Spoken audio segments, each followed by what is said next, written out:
good afternoon. Thanks for joining us. You are on Let's Talk Personal. I am your host, Frances Reimers. Thank you for joining us for the very last Wednesday of August. Where the fuck did this summer go? Like, my life is just speeding away from me. But thank you for taking time. I'm still working on my summer bod. Right? Summer's gone. I'm still. I know, right? This is terrible. I need to dial it back. I need like 4 more weeks, and then I'll be on it. Thank you for dialing in and joining in, whatever you're doing to be in with us. If you'd like to join the conversation, you can do so on Twitter at LTP Brand Radio or on Instagram at Let's Talk Personal. If you'd like to talk personally to me, and all of you creepers out there apparently do, you can reach me at Firestarter CEO. That's right. Firestarter CEO on Instagram and Your Firestarter on Twitter. If you'd like to talk to me about my company, you can go to yourfirestarter.com. Anyway, we have a jam-packed show that I am beyond excited for. I've been waiting for this show for many, many weeks. Super excited, mostly because I'm not cool. So anytime I can be with cool people, I get really super excited. So joining with me today is the one, the only, one of my favorite people on radio right now, DJ P. Stu. Welcome. Yo, what's going on? Oh my gosh, I'm so super excited. Me too. Glad to be here. A white Jewish girl from Wyoming. This is a big day for me. My cool factor, went 2 steps. Oh, I'm good, and now I get to get some fans in Wyoming. So. This is an even trade-off right here. The entire state is watching. Like, literally all 500,000 people are watching now. This is perfect. I know you wanted to really grow your fan base there. Yeah, I'm looking to expand. Well, we do have a hip-hop station out there. See? Look, Wyoming, here I come. One Nation Hip-Hop Show, Wyoming. Let's go. So, speaking of radio stations, you've spent pretty much your entire career in radio. Why'd you get into it? How'd you get into it? What's that story? I got into it because I was a rapper. It's more to it than that, of course. I'm sure a lot of people, out there is like, I want to get into radio. You can't just want it, and, you got to work towards it, and you got to have some luck on your side, too. Don't underestimate the power of luck. You know, call it what you want, positive vibes, energy, spirit, luck, whatever it is. But, you got to have a little bit of that, unexplainable stuff on your side. But, I was a young artist. I come from New Jersey, so South Jersey, little town called Willingboro, right in between Trenton and Camden. We're out there. South Jersey, I got stuck in Camden once by myself. And you made it out. I made it out. I made it out. That's the key to that story. No one messes with the pretty white lady. They're like, oh, she might be feds. That might be the feds. This is a setup. Anyway, continue. You see that people crossing the street from you, no one was coming anywhere near me. I was like, oh, okay, fine. But coming out of Jersey, South Jersey, that whole little area is kind of like, I guess, we're in the DMV right now, Washington, D.C. I guess it would equate to like PG County, Suitland, Landover, Upper Marlboro. It was a good mix, diverse area. But I was an artist, young artist, but my man, DJ J Ski, white boy, one of the best DJs ever, not just in Philly, still doing it to this day, popping on the radio in Philly, but he was on the radio in Philly back then. A station called 92Q was a hip-hop station, was going up against the Heritage station, which is Power 99, which is still there in Philly. 92Q came, J Ski was on there. There was another personality on there by the name of Easy Street. You familiar with Easy Street? Yeah. Personality out here in D.C. So they forged a relationship. Easy Street came to D.C. Kathy Hughes, African-American woman, owner of Radio 1, which is now called Urban One. She had just started Radio 1. She started Radio 1 with AM station WOL on 4th and H. Then she started expanding. She bought 93.9 WKYS. She bought the Baltimore properties. But she hired Easy Street, was one of her first hires for 93.9 WKYS in Washington, D.C. Brought Easy down. Easy called J Ski, DJ J Ski. So me and my partner, my brother Pooch, you know, we were all crew with Jay Ski. We had the crew, and me and Pooch moved down here to DC with Jay Ski because we were young rappers. Right. Our buddy was getting on the radio. He's a DJ. We like, yeah, we about to get on. You know, we about to make some money, make some albums, get signed. It's about to happen. And so we went everywhere with Ski, including the radio station. And they liked our vibes at Radio 1 at the time. Alfred Liggins, who's Kathy Hughes' son, was very involved in the day-to-day. And another great young programmer mind at the time, Steve Hegwood, and another white lady who you remind me of, not just because of, not just because look alike. No, it's not that one, but y'all got kind of the same swag going on. You know what I'm saying? You're like the younger version of her now, but Mary Catherine. You know what I'm saying? You know, they like me and my brother Pooch's energy. They put us on Saturday night for a Saturday night show on the radio, and which is huge for a Saturday night show for a DJ. Which was huge, but we had no clue. Right. Because, I mean, we had a little bit of clue, but really not. Like, we were just like, we're still about to do these albums, get signed. Right. This was just a gig to get you from one place to another. We could play our own music, and this is what we thought. But and then you know, and then they put us with our sister, Steph Lover, who was on the rival radio station at the time doing Saturday nights. Yep. They kind of paired us together. We formed a crew called the Live Squad.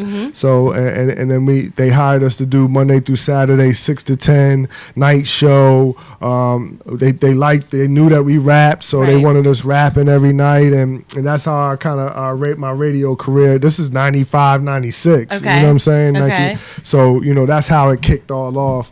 You know, from there, you know, the Live Squad was born. Right. And you were actually the person that created and produced DC's first hip hop show. Right. First of all, I can't believe that DC had gone that long in time without a hip hop themed show. So how did that come about? Well, DC is a go-go market. You know, we know that DC has go-go music. So there were shows on the radio like Flavor 1580, it was called at the time, AM. Steph Lover was on there too. Right. They had shows where they would play rap music, but they would play go-go also. They weren't dedicated hip-hop shows, you know, dedicated to just hip-hop. But I created, in doing the Live Squad and coming to Washington, D.C. from another market, from New Jersey, from a more, I guess you would say, hip-hop market. Right, yeah. We didn't have go-go music in Jersey. You know, we had club, but, you know, it was about the hip-hop. So, you know, bringing that to Washington, D.C., I saw the void here. I saw that there were people here rapping. There were crews. There were rappers. There was artists. There were colleges where there were a lot of people from out of town that were coming here. So I saw that the people were here. They just didn't have the outlets. There weren't a lot of events or venues catered towards hip hop. Not a lot of showcases or ciphers. So I'm like, we're gonna start up this hip hop show, put it on FM radio. I'm gonna play local artists from it wasn't the DMV yet. It was still just the Washington metropolitan area, the metro area, you know. And we're gonna play local artists, and we're gonna play the national artists. You know, we're still gonna break records too. Record labels they sign artists.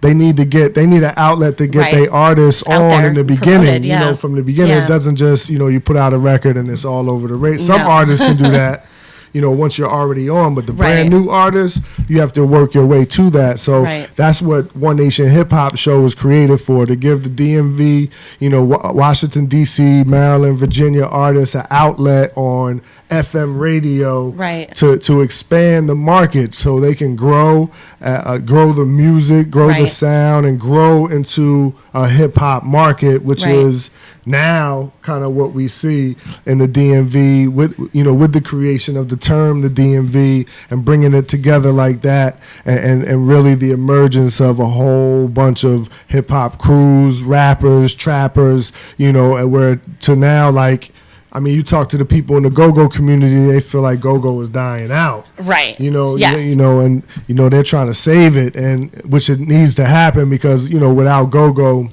that whole culture dies, right? That's DC code. That's DC hip hop. And wasn't go-go. Disco So, Dan involved heavily into the whole go-go culture, and his recent passing leaves a huge void Definitely. in that scene here in DC. No, definitely. Did cool Disco Dan. Everybody saw his tags all over the Right. city, and that was one of the things that I saw when I first came here, that those elements of hip hop were here. Graffiti was here. Right. They have, little freestyle hip hop nights, on University of Maryland or on U Street, or, they would have, certain like open mic type of sessions with, Right. Rappers or freestyle kind of crews would come in and do their thing. So I saw the elements here definitely, and that's what kind of helped spark me to create One Nation Hip Hop Show and open up that platform to help open up the market. And when you came down here from New York, New Jersey into DC, was there anything that you're like, what the F is going on here? Was it just a whole other Well, luckily I thing? had the in between for a little bit in between my me being raised in Jersey and coming to DC. I went to college for 2 years. I went to Morehouse College in Atlanta. Okay.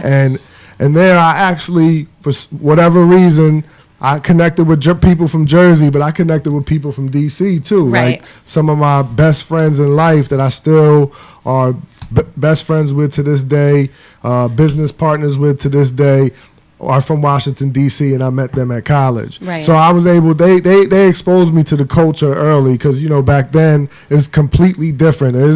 Now I would say like the lines are a little bit more blurry. Yeah. A lot of even the fashions and the lingo and the looks and all that, a lot of that, the lines are blurry. We're back in my day, pre-social media, pre-internet boom. Right. Everybody, every region kind of territory had especially in hip hop, had its own look, Right. its own sound, Right. its own lingo, Right. its own way of dressing. So me being from Jersey, it was completely different than Washington, D.C. Sure, So sure. in college, they let me know that. And when I first came here to D.C., they let me know that. right? Like, you not from here, man. As soon as you talk, we know you're not from here, and we can look at you and see how you dress. You not from here. What's going on? What you doing here? I mean, hey, what are you gonna do? And clearly, the hip hop scene in Cheyenne, Wyoming, is completely different than New York, New Jersey. Oh, I know, but I know there's a hidden gem, a DMX tucked away in. I know there is. I know there is. I gotta grew up get with out some there. talented kids. So we're going to take a break, and when we get back, we're going to dive more into your personal brand and hear what you have going on from a professional standpoint get in your it. brand. So stick right there. We'll be right back do in it. just a second. Let's talk personal.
And we're back. Thank you for joining us. We've been informed over the break that several eyes are on us, so thank you for joining. What up, Pooch? Thanks for joining us. As always, my father is tuned in and happy to be watching us. Pops, what up? Comfortable from his chair at home. So before the break, we were talking about hip hop and your evolution through DC radio in essence. But you have a very distinct brand, and so and you've worn so many different hats throughout your career: creative director, producer, on-air talent, marketing, distribution, all kinds of stuff. So tell me a little bit about the creation of your brand. Has it been accidental? Was it planned? What happened there? Yeah, it's weird. It's a weird question for me because I don't hardly ever sit down and just concentrate on my brand. Like, my brand is helping other people and helping other brands. Mm-hmm. So every brand that I start or that I'm a part of, that's what it's based on. Right. You know, whether it's even in radio, my role in the Live Squad and how that evolved, and I became the support DJ Freeze, what up? The support system for, going out into the community and helping to keep linked our show with the community and doing production, learning production and imaging, and all that was in support of what we were doing. And One Nation Hip Hop Show was started for Washington DC. Right. DMV hip hop. It wasn't just like for me. It wasn't called the P Stew Show. Like, right. I never named anything after me, right, per se, except for my Instagram account. That's it. Your boy P Stew, and it's still your boy. You know what I'm saying? Right. So it's still for you. I'm still here for you. So Hip Hop Fathers is another brand that we created to put the spotlight on young fathers in the hip hop community, because there's so much negative imagery out there about us, about me, about all my brothers, in the struggle, like even in the industry, we're not forced to. It's all by choice, but we know that the most successful aspects of hip hop through time has been the most controversial, most edgy, most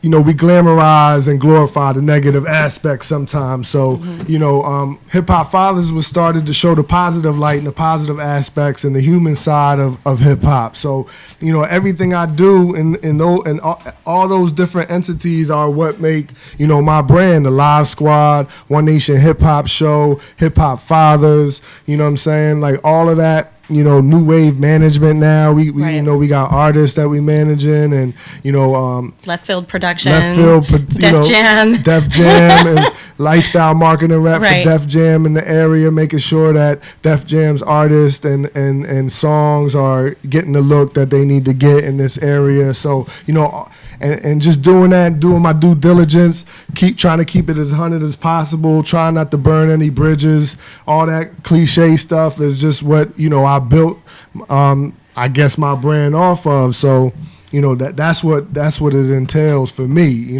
I'm at the point now where I need a fire starter. I need somebody to help me. Well, who doesn't figure this out and build this brand even further and expand even more, and to see where I can take all this experience that I got bottled up from over the last 20 plus years. All these contacts. All this creativity. That's what I'm trying to put out there into the world. Right. So. Well, it's interesting that you bring that up, because it's not uncommon when I meet with athletes who are at the end of their career, or executives who are about to retire, or they're just done being in the spotlight. They're like, I have all of this shit, and what do I do with it? And more importantly, how do I elongate my celebrity when I'm no longer in the spotlight? Mm-hmm. And that's kind of the thing about a lot of what I help a lot of clients understand, is that there is a strategy to your brand. Mm-hmm. All of this method, there's a method to all of this madness. Mm-hmm. I tell, what I love about, especially like your Instagram account, your boy P Stew is Instagram account. Follow me. What I love about your Instagram account is, I think, not strategically, but what you're doing is, when you look at the pictures, it weaves a narrative of who you are as a person, which I think is instrumental in helping a brand. I feel like when people look at my pictures, they're getting a narrative of who I am, what my daily life life is like, and I really am in person what you see in the Facts. pictures and on. I like there is no like different person. No Photoshop. It's really her. This right here. no Photoshop. I don't. I use no filters. I use filters, but no Photoshopping at all. Right. And I do that on purpose because I don't want people to meet me and be like, "Who's this bitch?" and It's not you on that's not IG. you. And so it's really important, but it's important that you recognize that because that means that there's going to come a point where you're like, okay, I have all of these honey pots. What do I do with them? Yep, definitely. But speaking of social media, I mean, speaking of your Instagram account, you really do use social media to its biggest capacity. So how has social media been instrumental in helping you grow your multiple businesses and holdings that you are involved in? I mean, it's been, everybody, everything, every entity, every industry uses social media personally, professionally. Right. And, it's been very instrumental in me getting the word out there for different things, that I'm doing personally and professionally, Right. and just being able to grow and stay connected with the audience, being able to watch social media evolve and become this big portal of analytics that it has grown into, where we get all this data now. I could tell, what people like to hear or see from me. Right. And I focus on that, and I try and stay away from what, people not really feeling from me. Like I could tell when I didn't really get too many likes on that, I'm like, people not really trying to hear that from me. Right. But this went out the woodwork, so I know, let me stay in this lane. But you know what I'm saying? Right, and I'm very happy to hear that you actually look at analytics because most of my clients don't even look at their analytics once. Even when I give them a report, they won't even look at it. No. But it's important because if you really do want to grow your brand, if you do want to become more visible, I always tell people your analytics are like it's like someone giving you the answers to the SAT. Yeah. I mean, it's literally giving you the answers of what to do. It's data, it's stats, it's statistics. It's just like in sports, like they Right. do in baseball, football, basketball. Analytics, data goes into how they train, how they play, how they formulate their inner infrastructure for the whole organization. It's all about, look, Radio 1, that's where I've been with 20 years. DJ Freeze in here. He know the motto for Kathy Hughes is information is power. Yes. You know what I'm saying? It And really this is. that was her motto long before, social media. So it's always been the case. Information, the more information you have, the better chances you have at succeeding and being successful personally and professionally. Right. And that's what I use social media for and the analytics for, to just kind of help navigate that and help navigate some of these brands and, the artists that we deal with. And we deal with so many, brands and artists, Yes. people, places, and things that, you have to be diverse in your approach to social media and not be one mind. You have to be open-minded to everything you do, and Right. social media included, And you interact with a lot of young and up-and-coming artists, and I'm sure they ask you for your advice on how to build their career and their brand. What is the typical piece of advice that you give these people? That if I knew what you needed to know to be successful, you would already be successful. There is no formula. Only thing you can do out here is work hard, Right. network, build your network, build your and gather information, Right. gather analytics, and focus on that and utilize that to take steps forward, because there is no one formula. No artist, no record label, no manager, no radio station, no radio personality, no DJ. Nobody has ever taken the same exact route. Right. Some people have taken similar routes and borrowed things from other people. Like, you're supposed to study what's going on out here and be aware of, what's going on in the industry that you're in. But, you still have to forge your own path. Right. So take what you can, but forge your own path. Use the analytics and experiences of others to incorporate into what you're doing, but add your own twist. Right. Get a strong team. A strong team is not about numbers. It's not about being 100 deep. I'd rather have one person with me that's 100% loyal than 100 people with me that's only 1% loyal. You know what I'm Right. saying? So, Right. and that's easier said than done. All of this that we're talking about is easier said than done. Absolutely. So you got to go through it, to know what's going on, and to trial and error, process of elimination, all of that factors in. So I always tell people, surround yourself with people who are good at what you're not. Right. I mean, like the smartest, the most intelligent, most successful people I know are people who learned very early that this is what they can do well, and this is what they can't do well. Facts. And so I'm going to get people that do this stuff well because I can't. Facts. And that's, that's who you surround yourself with, Facts. especially if you're trying to grow your brand or grow your celebrity. No doubt. So we are going to take another break and have a breather. When we get back, we're going to dive into hip hop culture and a little bit of pop culture when we come back. Dive in. DJ Freeze? We met earlier.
Good. Use that for the better. Good. I try. All right, we're back and talking about my white privilege on the break, but we're back. But speaking of white privilege, given that you are the voice on the streets, quote unquote, that was in your LinkedIn profile.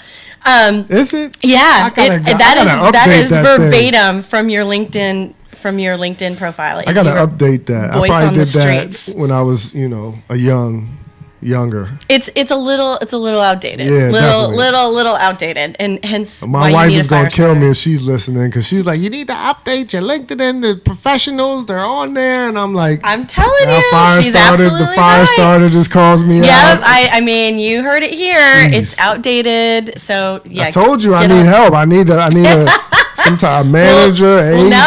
Now you know where to find me. But as the man on the streets, what do you think?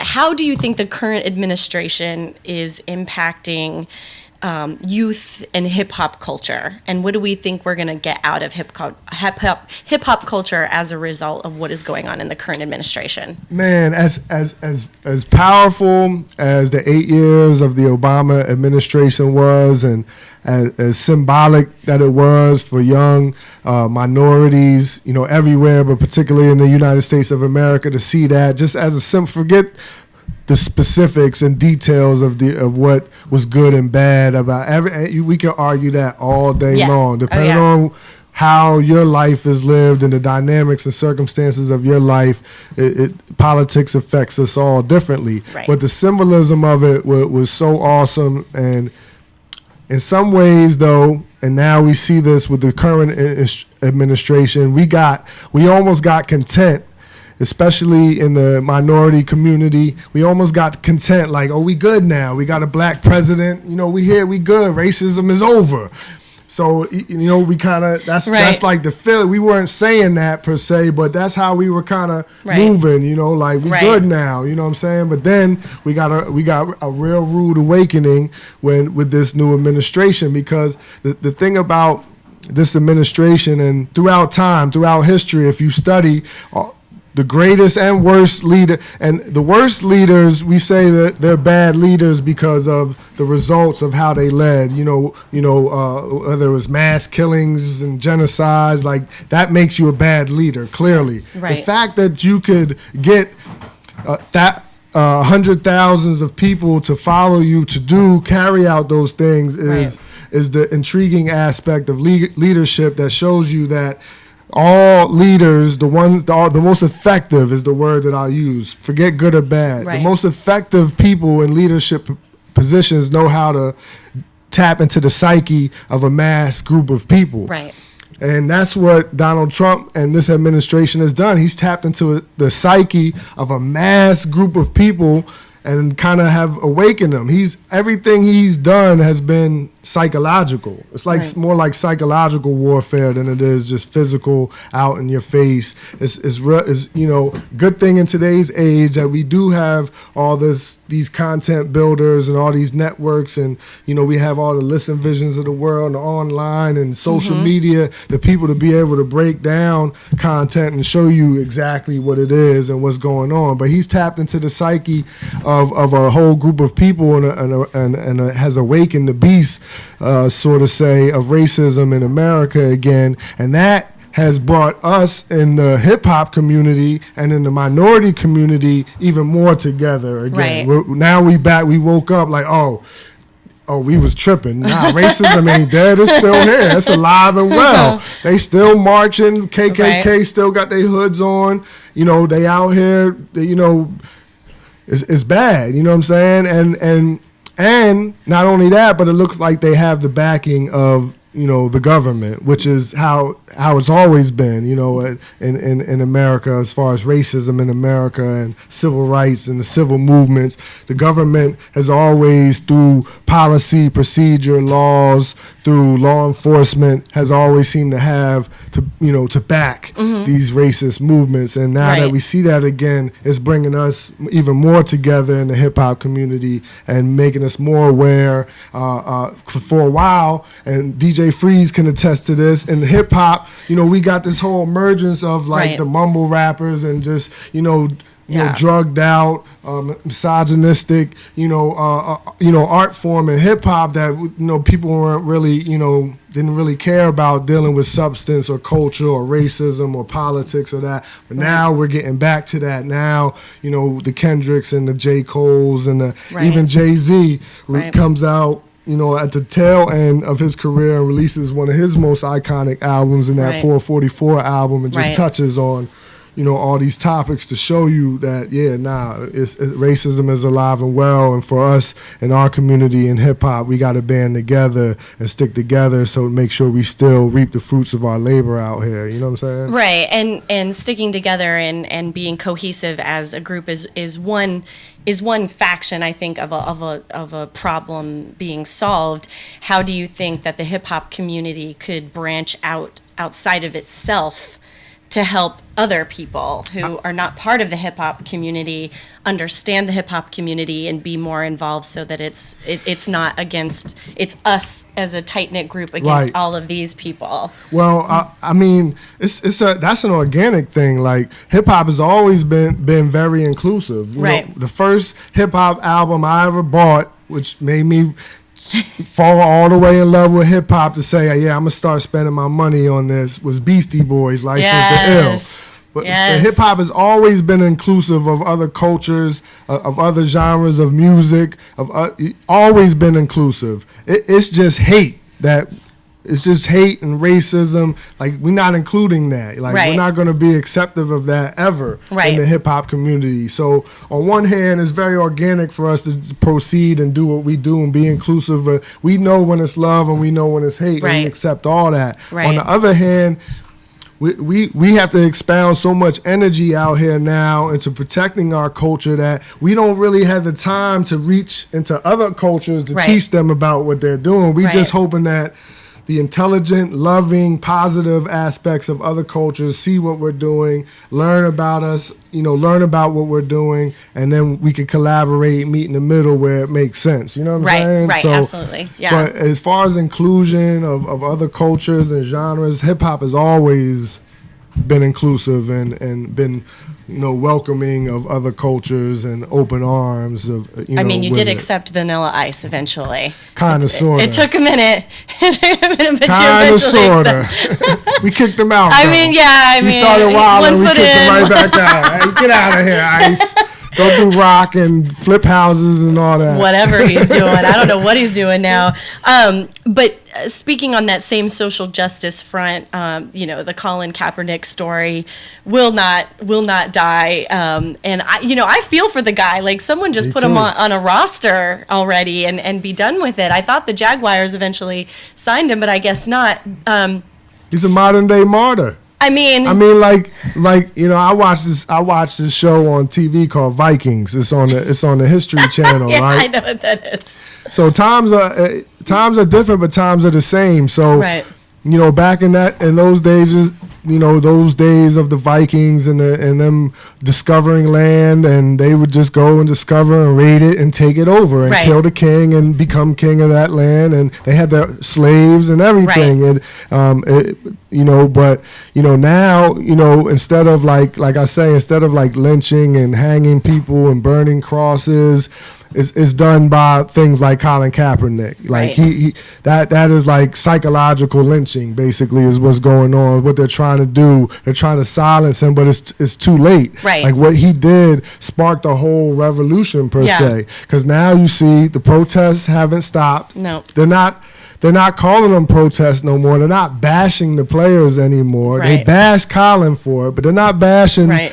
the players currently. You see One white, entire team, almost like what was it? The Cleveland Browns. Yeah. and it's white and black players coming together, and it was all a result of what Colin Kaepernick initiated. Right. And he's the sacrificial lamb for it, and Right. that's how it is, how it's been throughout time. So he's gonna, for lack of a better term, I don't mean to offend any religious people out there, but he's hanging on the cross for this one. Right. And Right. I admire him for what he's done, for his diligence.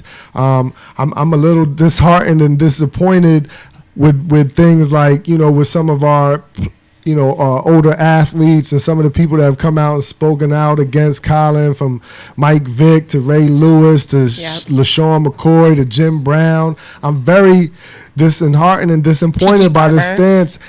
Tiki is I was like, go away. we don't look to Tiki. for Right, that. yeah, we don't look to you I for- didn't even know he for said social it. I commentary. didn't even know he said Yeah, anything. yeah. But cats like Ray Lewis and even Mike Who Vick, should like not be what he talking at all. symbolizes to young black African American minorities. Jim Brown. Yeah. Jim Brown is an icon in the civil rights era. He was a sacrificial lamb. He retired at the prime of his career to fight the good fight. So I was a little disappointed with his stance with Colin Kaepernick and him, saying that, I would never desecrate the flag or disrespect the anthem. And I just feel like, that the flag and the anthem, when you really want to debate it, is not necessarily for us. So Do you think a in lot of some people are ways. confusing, do you think a lot of people are confusing, standing up for social injustice with a publicity stunt? Do you think that a lot of people are maybe thinking that if people are taking a stance against social injustice, especially professional athletes, that their acts are a little disingenuous and that's why they're fighting against it? Especially someone like Jim Brown, who did similar things in a different way. See, some of those Same but guys, the different. guys speaking out against it, I just feel like they're trying to get a job. Like, I don't know what Jim Brown's deal is or what his relationship is with the Cleveland Browns ownership. But I know Mike Vick just got hired on Fox Sports. I know Ray Lewis is an analyst now. All these guys, it's like I wish I could be the fly on the wall when they train these guys, because it's like they train them up to take these stances against their own. Like if we say it, they're going to say it's racist, so you got to say it. Right. You know what I'm saying? Right. And it's like, so they take this stance and they sound crazy, and then they get bombed on social media for it. Then they start backtracking, and it's just crazy to me. You know what I'm saying? But it is what it is. You're never going to have 100%, on any side of it. So Right. I think this is a conversation that is continually going to evolve, and I think no question. The more that the Black community and the hip hop community can find positive ways to steer people towards positive change, I think is a good thing. Yeah, music, sports, entertainment, those are the things that we have. Like, that's why I'm not for the banning of the NFL movement. Like, the NFL is one of the few entities out here or industries out here that young minorities can become millionaires. They haven't opened all of the doors for us yet. We're still trying to kick down a lot of doors in a lot of industries, but professional sports is one of the few industries where young minorities can become millionaires and take some of that money and generate it back into the community and give back and start foundations, start small minority-owned businesses and things like that. So I would never ban the NFL, because say it works and the NFL goes away. So that's about 900 minority players in the NFL that are millionaires. Where they going? It's even the players, yes, but the NFL is not going to go away simply because of the money that it generates for a lot of very wealthy people that they're not going to let go away. But you touch on something that is interesting. How do we? Because the reality is that there are a lot of great athletes and celebrities out there that are doing good things and giving back to their local community. But there is a large portion of these athletes that are doing nothing. They're literally taking their paycheck, putting it in their bank, pissing it away, some of them, but not giving back to the community. I don't know if you have the answer or whatever, but how do we get them more involved in their own and regenerating that wealth? Because it is important. Yeah, and I don't know. I wish I could see the numbers on it. I wish I knew how many of these guys were actually, because a lot of them doing it anonymously, and we don't really know. I don't know all. And they're these donating guys. Their time rather than money. Yeah, in different ways. So I everybody has their own way and their own approach, and I don't ever expect anybody to take my approach or take my way of doing it. I will express my approach and my way of doing things, and if you can take something from that and add to your approach and way of doing things, that's great. But there's so many different ways to skin this cat. So. I don't, I really wish I knew, though, the numbers on that, because I know I look at it more of there's only a few bad apples, the whole few, and media, that's what we focus on, the bad apples, absolutely. So in any industry, sports, entertainment, whatever it is, politics, finance, religion, the top stories are the negative stories. I tell my mom and dad to this day, they sit there and watch MSNBC and all day. I'm like, that's why y'all so grumpy, because you watch this all day long. Y'all need to watch some Comedy Central, some Cartoon Network, or something. Lighten it up. Some escapism, like some even kind. Us sitting here talking about it, like you just feel yourself going into this dark place. You're like, I'll snap out of it, change the subject, let's get back to hip hop and talk about music, and because it's just so much that you can fall, and if you wrap yourself up in it too much, it can really alter your energy and your vibes. That's why I only watch Say Yes to the Dress. Exactly. That's why I just like positive shows. And Golden Girls. Exactly. Golden Girls classic. Sunday night, Golden Girls. So let's wrap on a positive note here. I love knowing what people whose brands that I like, what brands they like. So whose personal brand right now is giving you life? Man, I get life off of a lot of brands. In music, I'm getting life off of Kendrick Lamar's brand and J. Cole's brand, and always gotten life off of Hove and Rock Nation and and a lot of the underground movements. Like I'm getting life off of what Dave Chappelle and Yassine Bey and and what they're doing and in acting and TV and film, the emergence of these successful, black programming, from Power to, Insecure on HBO and Being Mary Jane on BET and, prominent, just prominence and evolution and progress. And those are the things that, and that I look for as far as, brands that inspire me. Carmelo Anthony, shout out, that's my boy. Yeah, I love him. I love, seriously. I love what he's doing because his brand is organic too. He doesn't sit there and say, pinpoint. He just lives his life and does what he feels and things come out of it, all summer long. He don't not knowing, what his future holds as far as what team he's going to be playing for next season. And the Knicks need to get off the dime, seriously. Yeah, come on, Knicks. Y'all are bugging. Y'all should have been fired. Should have never brought Phil Jackson in, man. Come on, Knicks. But anyway, my man put the hoodie on. He launched the hoodie season movement, whole black ops, this whole underground training energy type to basketball to where LeBron James, Kevin Durant, people are flying in for the day just to get with Melo and his training and get some of that mojo and some of that energy. It's really just about energy. So that's what I look for in vibes that appeal to me. It's more about energy. I'm not a big label brand as far as like fashion, like wearing Gucci and Louis, and I don't do all that. I got a Weekend hoodie on, support Weekend, successful young brother from Canada that's blowing crazy big superstar. I'd rather wear that than Gucci. You know what I'm saying? They got enough. Support famous nobodies. It's a brand that appeals to me. You know what I'm saying? Young brothers, coming up. They got a, streetwear fashion line that they started from the ground up, building with just hats. And I like the concept of you might be famous to somebody, but you're nobody to somebody else. Or you might be nobody to somebody, but you're famous to somebody. So the point is we all somebody.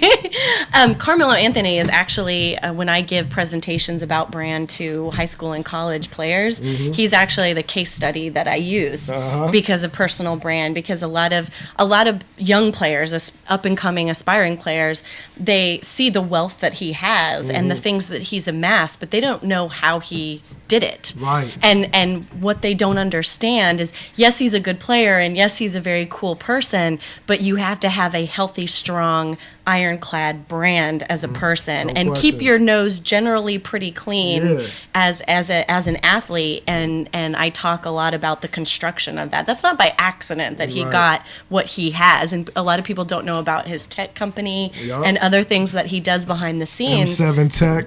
And he's investing in technology, definitely. And a lot of people don't know about that. And a lot of athletes, even guys who are in the league playing right now, they don't understand how to diversify their money and grow their brands in different ways the way he has. And so he's it's trial and error though. Tell him I'm a huge fan. I'm sure he'll tell you he's lost a lot of money. Of course they all do, but he's figured out how to recoup those losses a little bit. He's doing well. He's definitely go back to answering your original, I would say Melo, his brand, and his wife Lala, her brand. Those are the two brands that are out here right now that inspire me. They're strong. What is one social media trend that you wish would die? All the fakeness, all the fake news. Like it's too much. It's overwhelming. Like even pray for Houston. God bless everybody in Houston right now dealing with the flood waters. But I had to get off of social media. I don't know what's what. They putting out the fake pictures with the shark in the waters, and it's like, what are we doing? So I just it's too much. Fake news and filters and Photoshop going on, and you know, like the cliche right now about social media is that it's really making us antisocial. You know what I'm saying? So you know, that's the only thing. You know, I don't want us to replace getting out here and fellowshipping and networking, getting, you know, going to the clubs and going to the parks and picnics and barbecues and festivals and getting with our people out here for real. I don't want social media to replace that. You know what I'm saying? I actually have you know, apps on my phone that tell me when people are looking at my accounts. Yeah. And if somebody I've never met in person is consistently looking at my account, I just reach out to them and I'm like, Hey, when would what's you like going to drink on? for coffee or whatever? Right. And 9 times out of 10, they won't even Respond. reply. Yeah. It's like Stalking, if you're lurking. gonna be a They- creeper, I'm gonna call you out on your creeperness. Nah, they out there lurking for sure. There's a lot of lurkers out there. I'm sure they sliding in your DMs. All the time, Francis, all the time. I get the creepiest MFs in my DMs. They're so creepy. So, last question: who is your social media crush? But my kids is in here. Plug your ears. I don't kids. want them to tell mommy and all that.